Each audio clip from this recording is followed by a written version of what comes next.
mufa abatudde wano ani ateegomba okufuna okusiima kwa Allah ebiseera bye ebisembyeyo ng'ajjuluka mu nsi n'agambibwa ebigambo ebyo kubanga waliwo abaddu abaddizibwa mu maaso ga Allah jalla jalaaluhu nga Allah si musiimu gye bali nga bolaba Imaamu Shafi rahimahullah yagamba nti al-uqalaa'u fi dunya thalathun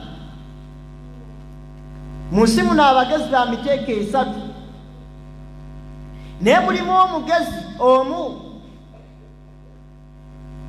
wa arda rabbahu qabla an yalqaahu y'omuddu akola obutaweera Allah wa musiime qabla an yalqaahu ng'omuddu ono tannaba kuddizibwa mu maaso ga Allah.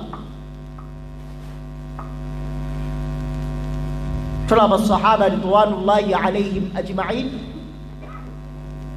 Allah bwe yabasiima nga bakyali mu nsi radiyallahu anhum wa radu anhu Allah yabasiima nabo ne bakola batya ne bamusiima.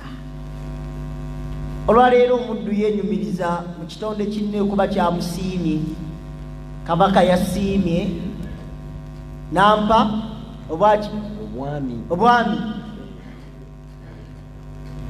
wali emabeganga gundi afudde queen abaddu benyumiriza mu yasiima n'abawa ekitiibwa kyani kyassa kimala gafunwa nalaba wava munno nga akyenyumirizaamu oba kisooba muggo gwabakwasa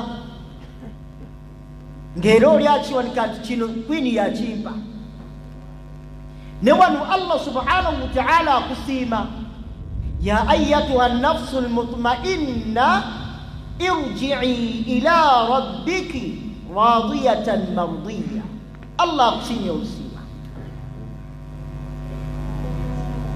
fadkhuli fi ibadi oyingiziddwa mu baddu ba Allah. Bannange Allah alina abaddu ate ne tayiteeyo Allah agikuwa buwi.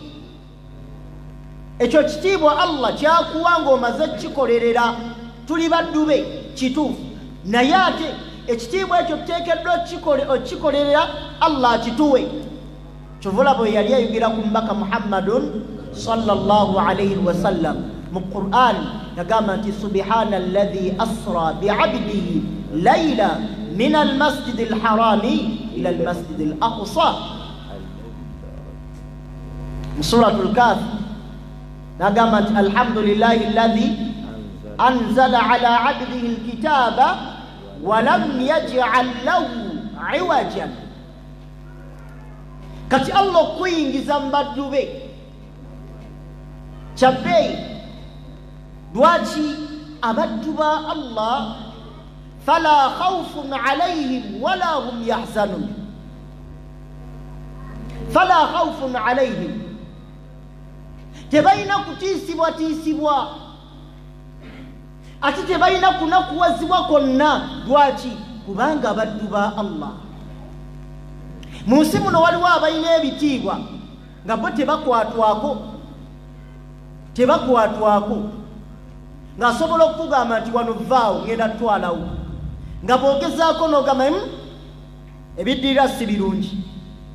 Si bwe kiri Sekamisi wali ebwayise waliwo mu indasitule omusajja bamuyita Kyaligonza